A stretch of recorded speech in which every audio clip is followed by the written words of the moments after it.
The digital seminar was about bringing people together for me, and it's about explaining all the different kinds of people's understanding in relation to a digital seminar, which was massively important, because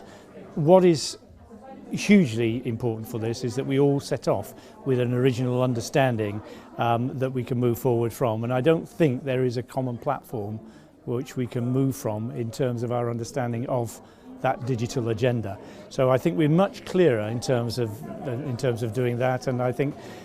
people were extremely well engaged, which I was pleased about, because they all came with their different backgrounds, they all have different perspectives, and they all had some very challenging questions to ask, which we were delighted about. One of the real things for us as well is that we will be taking back to Devon a lot of the input that has come out from today and from our previous session as well, because not only hopefully has this helped you,